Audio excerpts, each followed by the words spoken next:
The crack of a rifle echoed across the dusty valley as Catherine Cooper fell to her knees, blood seeping through her fingers as she clutched her shoulder. Her defiant gaze never wavered from the men who threatened to take everything she had built since her husband's passing. Through pain-blurred vision, she saw a figure on horseback approaching from the distance, silhouetted against the setting California sun. Catherine had always known that owning the most fertile land in Colfax, California, would make her a target, but she never expected Harlan Reed and his men to resort to violence. The year was 1873, and the promise of gold had long since faded, leaving ranching and farming as the new frontier for opportunity in the West. For a widow of 32, holding on to 50 acres of prime rangeland was both her salvation and her curse. "You should have sold when I made a fair offer, Mrs. Cooper," Reed called out from atop his horse, flanked by 3 armed men. "No woman can run this spread alone, especially not with a bullet in her." Catherine pressed harder against her wound. "This land is all I have left, Reed. I'd rather die than see you take it." The approaching rider was now close enough that his features became visible, a tall man with dark hair beneath a worn Stetson, his face partially obscured by several days' growth of beard. He rode with the easy confidence of someone who had spent his life in the saddle, and the gun strapped to his hips suggested he knew how to use them. 4 against 1 woman seems hardly sporting," the stranger called out, his voice carrying across the open space. He slowed his dappled gray stallion to a walk, keeping his right hand casually near his holster. "Especially when she's already bleeding." Reed turned, clearly annoyed by the interruption. "This is private business, stranger.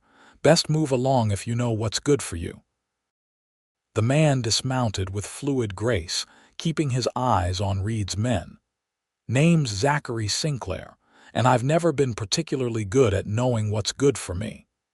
He stepped forward, positioning himself between Catherine and her attackers. "The lady appears to be defending her property." "I'm making it my business." Catherine struggled to stay conscious, the world swimming in and out of focus.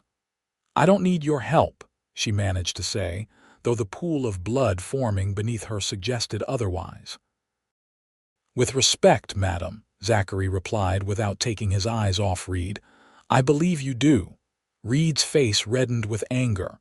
"You're outnumbered, Cowboy. This ain't your fight." "Perhaps not," Zachary acknowledged with a deceptive calmness, "but I've never been fond of bullies. And shooting a woman on her own land, that crosses a line even in these parts." Catherine tried to stand, determined not to appear weak, but her legs betrayed her. She collapsed again, this time caught by Zachary's strong arms. Up close, she noticed his eyes were the color of polished steel, and despite her circumstances, she found herself drawn to the quiet intensity in them. Reed signaled to his men, "Take care of him." What happened next occurred with such speed that Catherine could barely follow it. Zachary drew his pistol and fired 3 times. 2 of Reed's men clutched their arms, their weapons dropping to the ground, while the 3rd found his hat shot cleanly off his head. All of this happened before any of them could fully draw their own guns. "Next time," Zachary said calmly, "I won't be aiming for arms and hats." He kept his revolver level.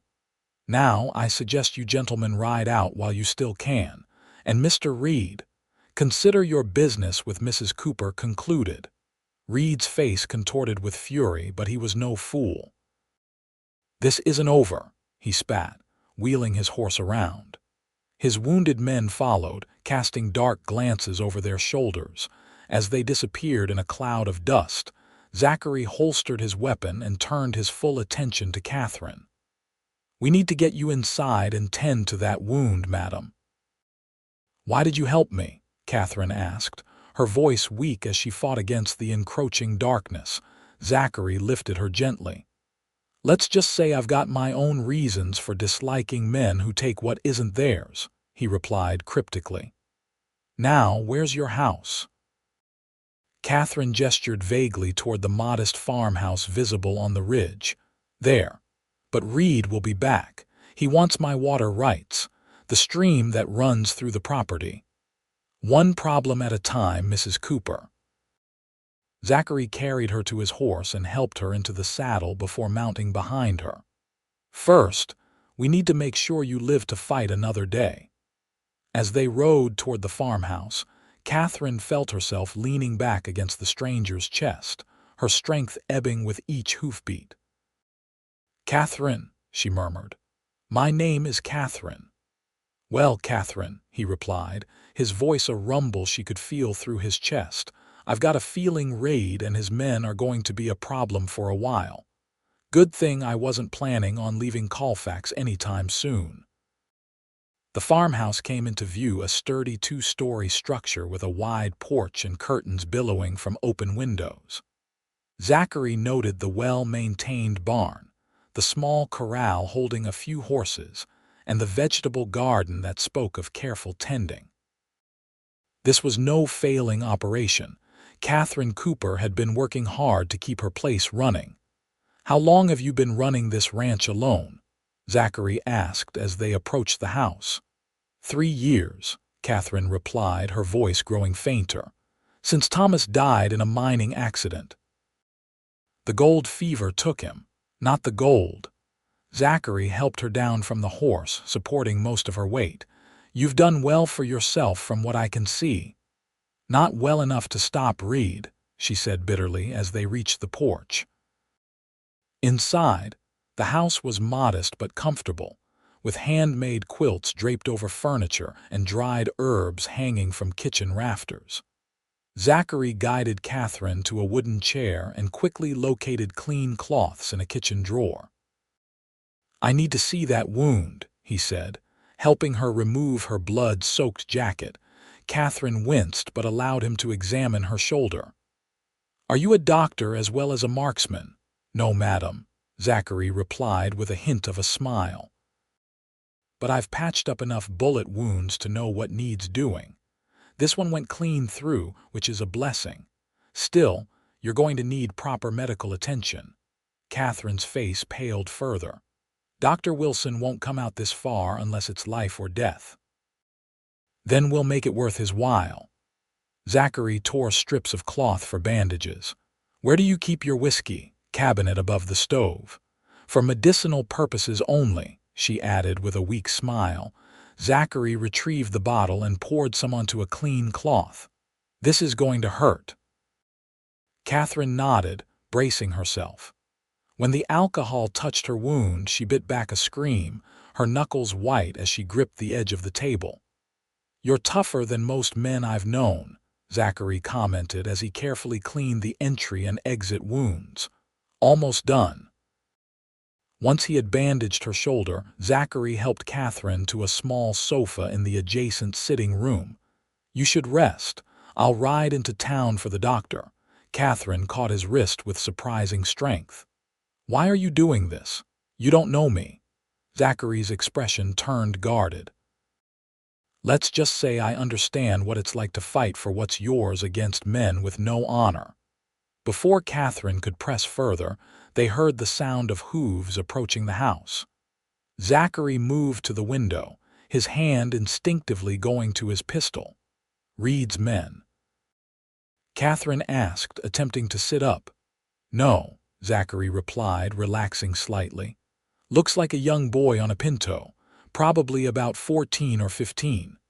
The boy dismounted and approached the house cautiously, removing his hat as he stepped onto the porch. A knock sounded on the door. "Miss Catherine, it's Charlie Winters. Ma sent me to see if you were all right. We heard gunshots from our place." Catherine sighed with relief. "The Winters family," she explained. "Their homestead borders mine to the east. Good people." Zachary opened the door to reveal a freckle-faced youth with a mop of sandy hair. The boy's eyes widened at the sight of the stranger. "Charlie," Catherine called from the sofa. Please tell your mother I'm injured but alive, thanks to this gentleman. And if your father could ride to town for Dr. Wilson, I'd be grateful. Charlie nodded, his gaze darting between Catherine and Zachary. Pa already went for the doctor, Miss Catherine. He figured someone might need help after all that shooting. Ma's packing some food and supplies, too. He paused, eyeing Zachary warily. Who are you, mister? Zachary Sinclair, he replied, extending a hand which the boy shook cautiously. He saved my life, Charlie, Catherine added. Reed and his men shot me while I was inspecting the north fence line. Charlie's eyes narrowed. Reed's been saying all over town that he's buying your place, Miss Catherine. Nobody believed him, seeing as how well you've kept it running. Well, it seems he decided to take a more direct approach, Zachary observed. Charlie, Catherine said, her voice growing weaker, please let your mother know that Mr. Sinclair will be staying on to help until I'm recovered. Reed won't give up easily. The boy nodded solemnly. I'll tell her. Pa will be back with the doctor soon. He hesitated, then added with the frankness of youth. You gonna shoot Reed if he comes back, mister? Zachary's expression remained neutral. I hope it doesn't come to that, but I won't let him harm Miss Catherine again. Seemingly satisfied, Charlie nodded once more before departing. Zachary watched him ride away, then turned back to Catherine, who was struggling to keep her eyes open. You're hiring me on, then? Zachary asked with a raised eyebrow. Catherine managed a small smile. Consider it payment for saving my life. Besides, I could use the help while I recover. If you're willing. Zachary studied her for a moment. I am between jobs at the moment, and it seems like you could use someone watching your back until this business with Reed is settled. I can't offer much in wages, Catherine admitted. Room and board will do for now, Zachary replied. I've been riding for a while and could use a place to rest my heels. Catherine nodded, her eyelids growing heavy. There's a spare bedroom upstairs, first door on the right. As she drifted into unconsciousness, Zachary draped a quilt over her and settled into a nearby chair, his gun across his lap. Something about Catherine Cooper's determination stirred memories he'd long tried to bury. She reminded him of another woman who had fought for what was hers and lost everything in the process. Dr. Wilson arrived an hour later, accompanied by Charlie's father, Samuel Winters. The doctor, a gruff man in his 60s with spectacles perched on his nose, examined Catherine's wound with practiced efficiency. Clean shot, professional bandaging, he remarked, glancing at Zachary. Military man. Something like that, Zachary replied non-committally. Dr. Wilson grunted. Well, you did good work. The wound's not infected, but she's lost a fair amount of blood. She'll need complete rest for at least 2 weeks, preferably more.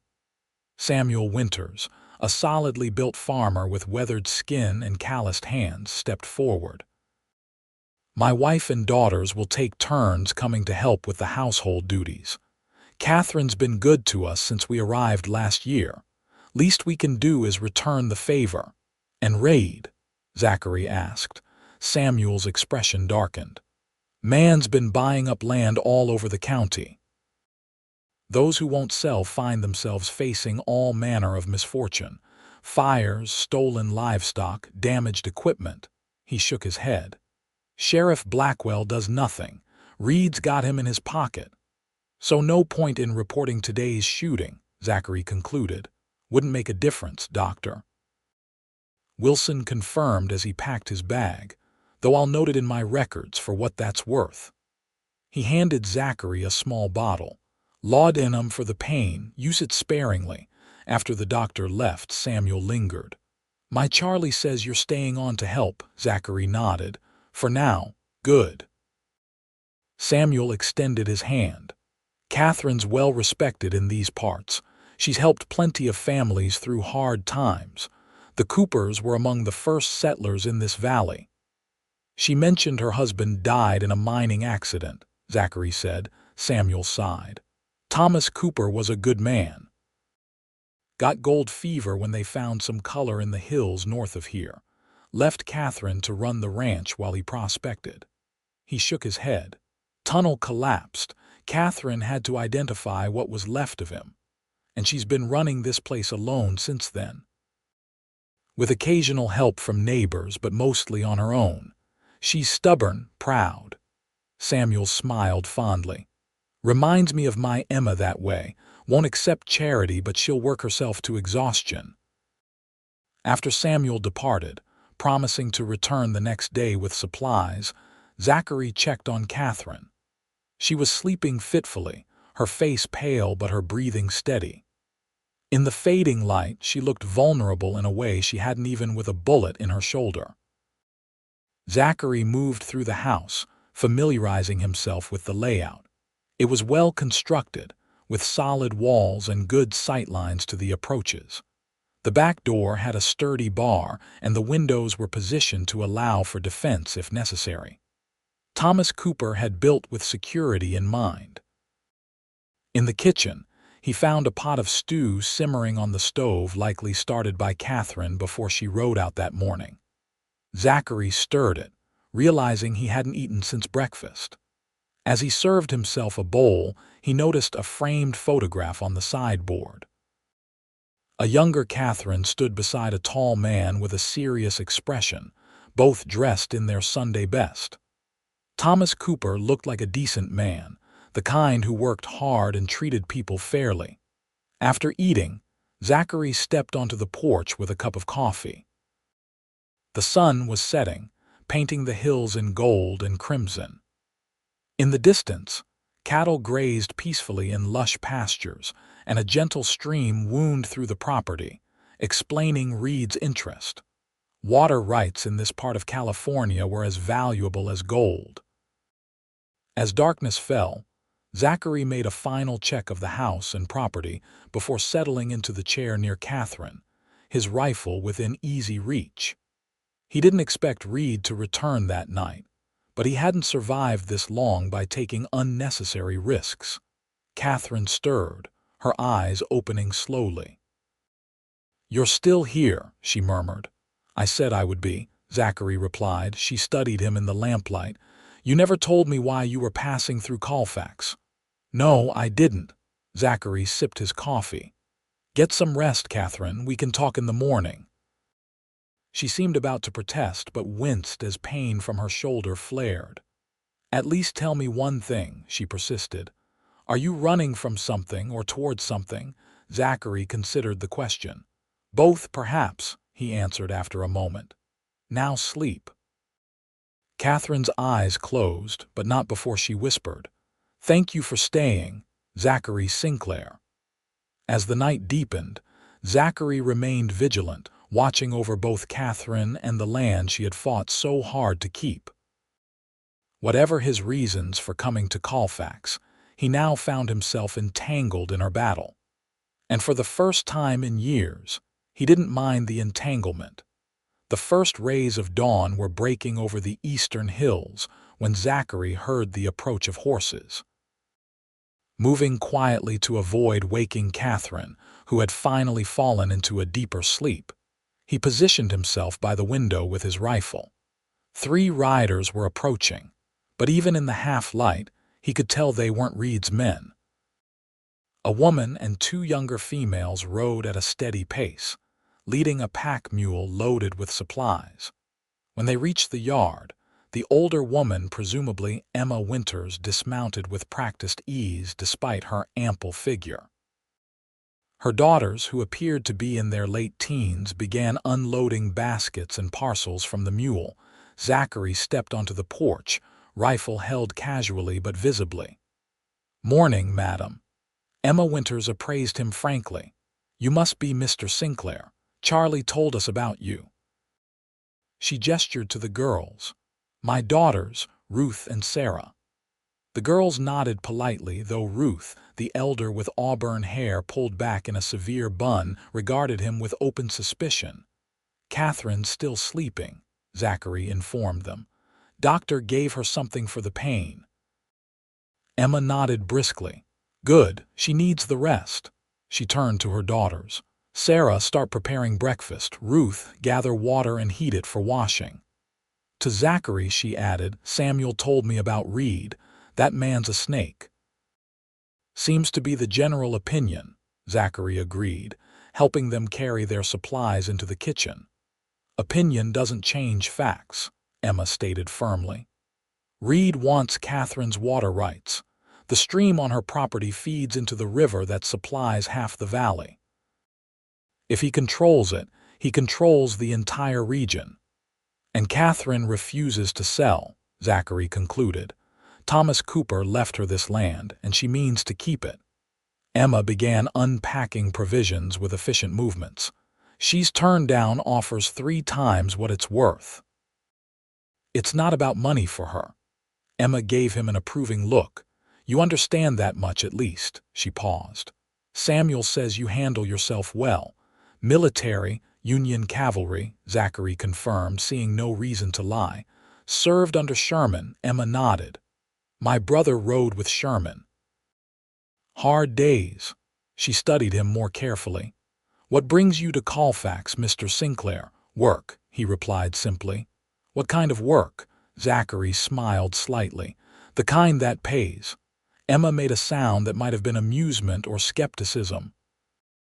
Well, whatever your reasons, Catherine needs someone on her side right now. Reed won't stop just because you scared off his men yesterday. I'm counting on it, Zachary said quietly. Emma gave him a sharp look, but didn't pursue the matter further. Instead, she directed her daughters in their tasks and set about examining Catherine's pantry and storerooms with the air of a general assessing supplies before a campaign. By mid-morning, the kitchen was filled with the aroma of fresh bread and brewing coffee. Sarah, the younger daughter with a sunny disposition that contrasted with her sister's reserve, had prepared a nourishing broth for Catherine. Ruth had cleaned the house with grim efficiency, casting occasional wary glances at Zachary as he moved between the house and barn, checking the property. Catherine awoke to find her home transformed. The dull throbbing in her shoulder was immediately noticeable, but the fog from the laudanum had cleared from her mind. Emma, she called, recognizing the sounds of her neighbor's bustling activity. Emma appeared in the doorway, wiping her hands on her apron. About time you woke up. How's the shoulder? Painful, Catherine admitted. But I've had worse. No, you haven't, Emma contradicted her flatly. Now Sarah's made you some broth and you're going to eat every drop. Her tone brooked no argument. Catherine smiled weakly. Yes, madam. As Emma helped her sit up, Catherine asked, Where's Mr. Sinclair, your hired gun, out checking your fences and livestock? Emma's expression was neutral, but her eyes were sharp. Seems capable enough. He saved my life, Catherine said quietly, so I heard. Emma adjusted the pillows behind Catherine's back. Samuel likes him, which counts for something. Says he's a straight shooter, literally and figuratively. I don't know anything about him, Catherine confessed. Men like that usually have their reasons for keeping to themselves, Emma replied. But he's here, and from what I can see, he means to stand by you against Reed. That's what matters now. Sarah entered with a tray, her youthful face brightening at seeing Catherine awake. Miss Catherine. How are you feeling? Better for seeing you, Sarah, Catherine replied with genuine warmth. And smelling that delicious broth. As Catherine ate, she listened to Emma's update on the farm's condition. Zachary had checked the cattle and horses, found them all accounted for, and was now repairing the fence line where she had been shot. He works quickly, Emma noted, and thoroughly. I still don't understand why he's helping me, Catherine said. He could have ridden on after Reed left. Emma sat on the edge of the sofa. Men have their reasons, Catherine. Maybe he's running from something. Maybe he's looking for something. Either way, you need him right now.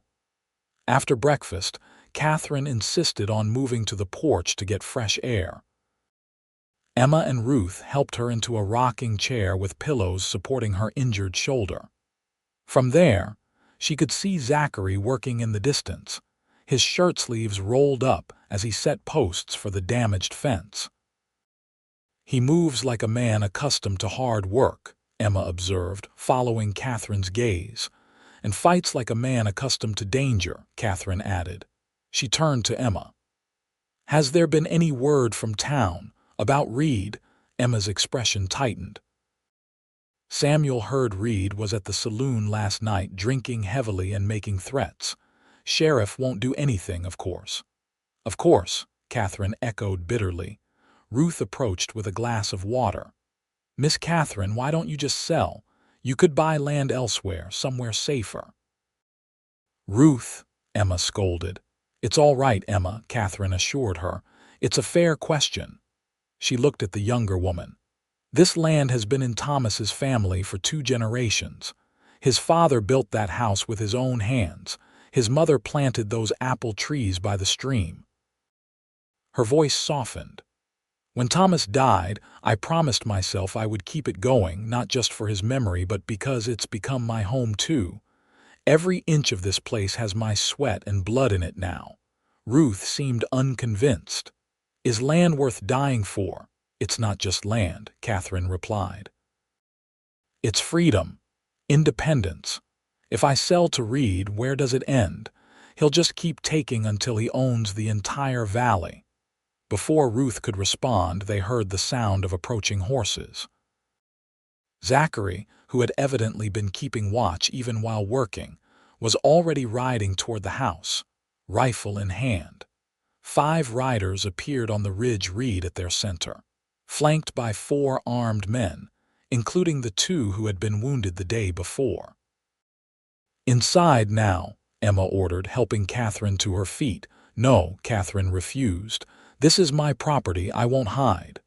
Zachary reached the house and dismounted swiftly. "Catherine, this isn't the time for a stand. You're in no condition to fight." "I'm not hiding," she repeated firmly.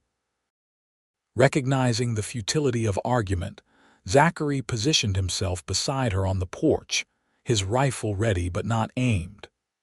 Emma ushered her daughters inside but remained on the porch herself, her weathered face set in stubborn lines. Reed and his men stopped a respectful distance from the house, just beyond easy rifle range. Reed called out, "Mrs. Cooper, I see you survived yesterday's unpleasantness. That's fortunate." "What do you want, Reed?" Catherine called back, her voice steady despite the pain that standing caused her. "Same as always," Reed replied. "Your land fair and square. I'm prepared to offer 20% above my previous price considering your discomfort." "The answer's still no," Catherine responded. "And shooting a woman isn't what I'd call fair and square." Reed's face darkened. "That was an unfortunate misunderstanding. My man thought you were reaching for a weapon." "She was checking her fence line," Zachary interjected coldly, "on her own property." Reed's gaze shifted to Zachary. "You're still here, I see. I've been asking around town about you, Mr. Sinclair." "Nobody seems to know much." "I prefer it that way," Zachary replied. Reed's smile didn't reach his eyes. "Well, consider this friendly advice. Mrs. Cooper's situation is precarious. A smart man wouldn't tie his fortunes to a losing venture." "And a smart man would ride away while he still can," Zachary countered. "Yesterday was a warning, Reed. Next time won't be so painless for your men." One of the wounded men shifted angrily in his saddle, but Reed held up a hand to restrain him. "I admire loyalty, Mr. Sinclair. But you're outnumbered, and the sheriff won't intervene in what he considers a private business matter." Reed's voice hardened. "Mrs. Cooper, you have 3 days to reconsider my offer. After that, I can't guarantee your safety, or the safety of those helping you." With that, Reed wheeled his horse around and his men followed, disappearing over the ridge as quickly as they had come. Emma exhaled sharply. "That man needs a lesson in manners. He'll get more than that if he comes back." Zachary muttered. Catherine swayed slightly, the exertion of standing taking its toll. Zachary caught her arm, steadying her. "You should rest." "I'm fine," she protested, but allowed him to help her back to the rocking chair. "He's not bluffing about the sheriff," Emma said grimly. "Blackwell's been in Reed's pocket ever since Reed helped finance his election campaign." "Then we can't count on the law," Zachary concluded. "We'll need to prepare other defenses." Catherine looked up at him. "You heard Reed. This isn't your fight, Zachary. You could find yourself in serious danger if you stay." Zachary's expression remained impassive, but something flickered in his steel-gray eyes. "I told you I'd stay until you could stand again. I meant it." "But why?" Catherine pressed. "You don't know me. You don't owe me anything." Zachary was silent for a long moment. When he finally spoke, his voice was low. "Let's just say I understand what it's like to have something worth fighting for, and to lose it because no one was willing to stand beside you." The raw emotion in his voice silenced any further questions. Catherine nodded slowly, accepting his commitment without fully understanding it. Emma cleared her throat. "Well, if you're staying, Mr. Sinclair, we have work to do. Reed gave us 3 days. We'd best use them wisely." Over the next 2 days, the Cooper Ranch transformed into a small fortress. Samuel Winters brought 3 of his farmhands to help Zachary reinforce vulnerable points around the property. They repaired fences, boarded up ground floor windows that weren't necessary for observation, and created defensive positions that would give them advantage if Reed attacked. Catherine, despite her injury, insisted on being involved in the planning. On the second day, she was able to walk short distances, though the effort left her pale and sweating. Emma and her daughters continued to manage the household, preparing and preserving food that could sustain them if they were cut off from town. Throughout these preparations, Zachary remained vigilant. He slept little, patrolling the property at irregular intervals and teaching Samuel's men the most effective defensive positions. When he wasn't securing the ranch, he spent time with Catherine, often sitting with her on the porch during the cooler evening hours. During these quiet moments, they began to learn about each other. Catherine told him about growing up in St. Louis, the daughter of a schoolteacher who had instilled in her a love of books and independence rare for women of her generation. She had met Thomas Cooper when he came east to secure investors for his father's ranch, and had fallen in love not just with the man but with his vision of a life in the West. "I never regretted following him to California," she told Zachary one evening as they watched the sunset paint the mountains gold. "Even after he died, I couldn't imagine returning east. This land gets into your blood." "I understand that feeling," Zachary replied. "Some places claim you as their own." "And what place claims you?" Catherine asked gently. Zachary was silent for so long she thought he might not answer. Finally, he said, "I was born in Virginia. My father had a small horse farm in the Shenandoah Valley." "It's beautiful country," Catherine commented. "At least, that's what I've read." "It was," Zachary agreed, his voice distant, "until the war came through and burned everything to the ground." Catherine's expression softened. "You said you rode with Sherman." "That must have been difficult, fighting against your home state." "I chose my side based on principle, not geography," Zachary replied. "My father didn't agree. He joined the Confederate cavalry. We never spoke again." His face hardened.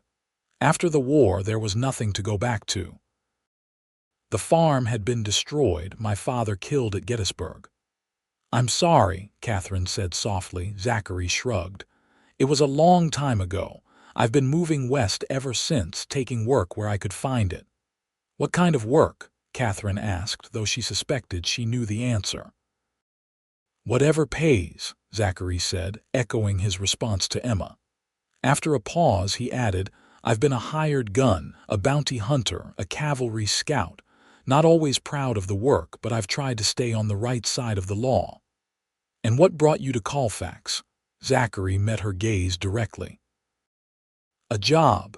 I was hired to track a man who supposedly came through here. Found out he'd moved on to Sacramento, but my horse needed rest, so I stayed an extra day. His mouth quirked in what might have been a smile. Lucky timing for you. Lucky indeed, Catherine agreed. Though I'm not sure luck fully explains why you decided to face down 4 armed men for a stranger. Let's just say I've seen too many good people lose everything to men like Reed, Zachary replied, his voice hardening. Sometimes all it takes is one person willing to stand against them. On the morning of the 3rd day, Reed's deadline tension hung over the ranch like a thundercloud. Samuel Winters and his men had arrived at dawn, armed and grim-faced. Emma had sent her daughters home but remained herself, refusing to leave Catherine. Reed's men were in town last night, Samuel reported as they gathered in the kitchen. Drinking heavily, making threats. Word is they've brought in 3 more guns from Sacramento. 7 against 5, Zachary calculated. Not ideal odds, but we have the advantage of defensive position. Unless they try to burn us out, Emma pointed out practically. Reed's not above arson. We've prepared for that too, Zachary assured her. Buckets of water positioned around the house, clear firing lines to prevent them getting close with torches. Catherine, who had insisted on joining the discussion despite her weakened state, spoke up. I won't have people dying for my land. If it comes to that, I'll negotiate with Reed. It won't come to that, Zachary stated firmly. Reed crossed a line when he had you shot. This isn't just about land anymore. A sudden commotion outside interrupted them. One of Samuel's men rushed in, his expression urgent. Riders coming, at least 10 of them. Zachary moved to the window, rifle ready. More than we expected, he muttered. Everyone to positions. Catherine, stay inside with Emma. Catherine opened her mouth to protest but thought better of it when she saw Zachary's expression. She knew she would be more hindrance than help in a gunfight in her current condition. As Zachary stepped onto the porch, he was surprised to see that the approaching riders weren't Reed and his men. Instead, a diverse group of local ranchers and farmers were approaching, led by a tall man with a silver star pinned to his vest, Sheriff Blackwell himself. Zachary kept his rifle ready as they dismounted in the yard. Something I can help you with, Sheriff, he called. Sheriff Blackwell, a weather-beaten man in his 50s with a thick mustache, approached the porch. You must be Sinclair, he said. Heard about you standing up for Mrs. Cooper. Word travels fast, Zachary observed neutrally. Small town, the sheriff replied with a shrug. He gestured to the men behind him. These folks wanted to have a word with Mrs. Cooper. At that moment, Catherine appeared in the doorway, supported by Emma. I'm here, Sheriff. What's this about? One of the ranchers, a burly man with a thick beard, stepped forward. Mrs. Cooper, we heard about what Reed did to you, and about his ultimatum. Catherine nodded cautiously. News does travel fast in Colfax. We've all had trouble with Reed, another man chimed in. He's been squeezing every ranch and farm in the county one way or another. The bearded rancher continued. What happened to you was the last straw. We've decided Reed's reign ends today. Sheriff Blackwell cleared his throat uncomfortably. Mrs. Cooper, these gentlemen came to me this morning with evidence of Reed's illegal activities, sworn statements about threats, property damage, even bribery of public officials. He shifted his weight, including myself. A murmur of surprise went through the gathered defenders. I've been looking the other way too long, the sheriff admitted. Took Reed's money to ease my gambling debts, but shooting a woman on her own property. He shook his head. That crosses a line even I can't ignore. We're here to stand with you, the bearded rancher declared. Reed gave you until today to decide. Well, we've decided too. He doesn't run this valley anymore. Catherine stared at the assembled men in astonishment. I don't know what to say. Many of you I barely know. You don't need to know us, Mrs. Cooper, a younger farmer replied. We're neighbors. When Reed comes for you today, he'll find he's not just facing you and Mr. Sinclair here. He's facing all of us. Zachary studied the sheriff skeptically. This change of heart seems sudden, Sheriff.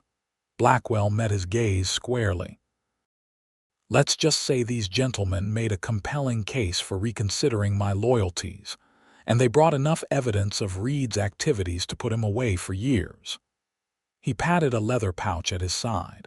I've got arrest warrants for Reed and his men, signed by the circuit judge himself. A cloud of dust on the horizon announced new arrivals. Reed and his men were approaching, now numbering 8 riders in total. Perfect timing, the sheriff commented dryly. Gentlemen, let's welcome Mr. Reed properly. The ranchers and farmers spread out across the yard, rifles and shotguns held ready but not aimed. Sheriff Blackwell positioned himself front and center, with Zachary and Samuel flanking him. Reed and his men slowed as they approached, clearly surprised by the reception committee. Reed's expression shifted from confidence to wariness as he took in the scene. What's this, Blackwell? He called as they halted a safe distance away. When do you involve yourself in private business matters? Since that business became attempted murder, intimidation, and corruption, the sheriff replied evenly. I have warrants for you and your men, Reed. Best come peacefully. Reed's face contorted with rage. You ungrateful bastard, after all I've done for you. That's exactly the problem, Blackwell responded. Dismount and surrender your weapons. Reed's hand moved toward his holster, but he froze when every rifle in the yard leveled at him and his men. He glanced at his companions, clearly calculating the odds. This isn't over, he snarled. Actually, Mr. Reed, it is, Catherine called from the porch, her voice carrying clearly despite her weakness. You came to take my land by force. Instead, you've united this community against you. For a tense moment, it seemed Reed might still choose violence. Then, with a curse, he unbuckled his gun belt and tossed it to the ground. His men, seeing the hopelessness of their situation, reluctantly followed suit, as Sheriff Blackwell and several ranchers moved to take them into custody. Zachary remained vigilant, watching for any sudden moves. But the fight had gone out of Reed and his men. They submitted to being disarmed and bound without further resistance. You'll be taken to Sacramento for trial, the sheriff informed Reed as he secured the man's wrists. Judge Harmon doesn't look kindly on men who shoot women. As Reed and his men were led away, the tension that had gripped the ranch for days finally broke. The ranchers and farmers approached the house, offering Catherine their support and assurances that Reed's threat was truly ended. The circuit judge has frozen Reed's assets pending investigation, Sheriff Blackwell explained. His land purchases will be reviewed, and any obtained through coercion may be invalidated. What changed your mind, Sheriff? Catherine asked directly. Blackwell looked uncomfortable. Let's just say I was reminded of why I took this badge in the first place, and these good people made it clear that standing with Reed meant standing against the entire community. He nodded toward the bearded rancher. Mr. Peterson here was particularly persuasive. Peterson smiled grimly. I simply pointed out that a sheriff who works for one man serves no one. A sheriff who serves the community has everyone at his back. As the visitors gradually departed, offering final words of support and promises of help with the ranch while Catherine recovered, she found herself overwhelmed by the sudden turn of events. Emma guided her back to the rocker on the porch, where she could watch the last of the men ride away. I never expected this, Catherine admitted, her eyes moist. I thought I was alone in standing against Reed. You never were, Emma replied firmly. Sometimes people just need someone brave enough to stand first. Zachary remained on the porch after the others had gone, his expression thoughtful as he gazed out over the land that had been worth fighting for. "What will you do now?" Catherine asked him. "With Reed gone, your services as protector are no longer required."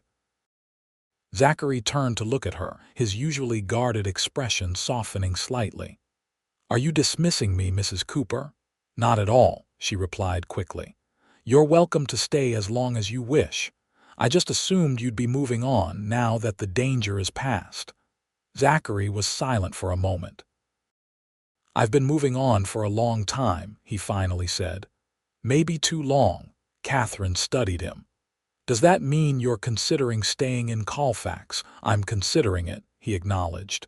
"This seems like a community worth being part of." "And the ranch?" Catherine asked, her heart beating faster despite her best efforts to remain calm. "There's still plenty of work to be done here while I recover, and beyond that. Are you offering me a job, Catherine?" Zachary's use of her first name sent a small thrill through her. "I'm offering you a place," she corrected gently. "If you want it." Their eyes met, and something unspoken passed between them, an acknowledgment of the bond that had formed in the crucible of the past few days. "I'd like that," Zachary said simply. As summer turned to autumn, Catherine's shoulder healed fully, though it still ached when rain was coming. The Cooper Ranch thrived under their combined efforts. Zachary's knowledge of horses complemented Catherine's skill with cattle, and together they expanded the operation, adding new breeding stock and improving the irrigation systems that made the land so valuable. The community that had rallied around Catherine continued to support them. Sheriff Blackwell, true to his word, had overseen Reed's trial in Sacramento, where the land baron was sentenced to 15 years in prison for his crimes. Reed's ill-gotten properties were returned to their rightful owners or sold at fair prices, ending his stranglehold on the valley. For Catherine, the most surprising development was the change in her own heart. She had believed after Thomas's death that she would never love again, that her life would be dedicated solely to preserving his legacy. Yet as she worked alongside Zachary day after day, she found herself drawn to his quiet strength, his unwavering integrity, and the gentle way he had of listening when she spoke, as if her words truly mattered. Zachary, too, found himself changing. The restlessness that had driven him westward for years gradually settled. In Catherine and the land she had fought for, he discovered something he hadn't realized. He was seeking a sense of belonging, of purpose beyond the next job or the next town. Their transition from reluctant allies to friends to something more happened so naturally that neither could have said exactly when their feelings changed. Perhaps it was during the long evenings on the porch, sharing stories of their pasts, or during the cattle drive to Sacramento, when they worked in seamless coordination through days of dust and fatigue. Or perhaps it was the night of the Harvest Festival, when Zachary had surprised everyone, including himself, by asking Catherine to dance.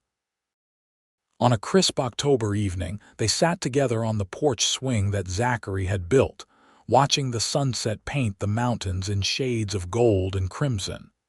Catherine's head rested comfortably against his shoulder, her hand entwined with his. "I never thanked you properly," she said suddenly. "For what?" Zachary asked, his thumb tracing circles on the back of her hand. "For saving my life. For staying when you could have left. For everything." She looked up at him. "You changed everything, Zachary Sinclair." "You did that yourself," he countered. "I just happened to be riding by at the right moment," Catherine smiled. "Do you believe in fate, Zachary?" "I didn't used to," he admitted, "but I'm beginning to reconsider." Their eyes met, and the air between them seemed to shimmer with possibility. Slowly, Giving her every chance to pull away, Zachary lowered his head until his lips met hers in a kiss that felt both like a beginning and a homecoming. When they finally drew apart, Catherine's eyes were shining. "I never expected to find love again," she whispered. "Neither did I," Zachary replied, his voice rough with emotion. "But here we are." "Here we are," she agreed, nestling closer to him as the first stars appeared in the darkening sky. The next spring brought new beginnings to the Cooper Ranch. The apple trees by the stream bloomed in a riot of pink and white blossoms, and new calves dotted the lush pastures. In the small church in Colfax, Catherine Cooper became Catherine Sinclair, with Emma Winters weeping openly in the front pew and Sheriff Blackwell standing proudly as Zachary's best man. "Never thought I'd see the day when that drifter put down roots," Samuel Winters commented to his wife at the reception held on the ranch. "Catherine healed more than his wounded spirit." "And he gave her more than protection," Emma replied, watching the newlyweds dance slowly in the barn cleared for the celebration. "He gave her a future." That future unfolded in ways neither Catherine nor Zachary could have predicted on that fateful day when a bullet brought them together. The Sinclair Ranch, as it came to be known, prospered under their joint stewardship. They expanded their holdings when neighboring land became available, not out of greed like Reed, but to create something sustainable that could be passed down to future generations. Those generations began the following winter with the birth of their son, Thomas Samuel Sinclair, named for Catherine's first husband and their steadfast friend. 2 years later, a daughter followed Emma Rose, with her mother's determination and her father's watchful eyes.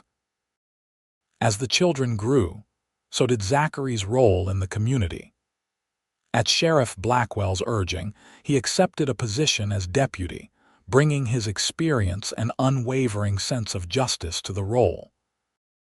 When Blackwell retired 3 years later, the townspeople elected Zachary as their new sheriff by an overwhelming majority.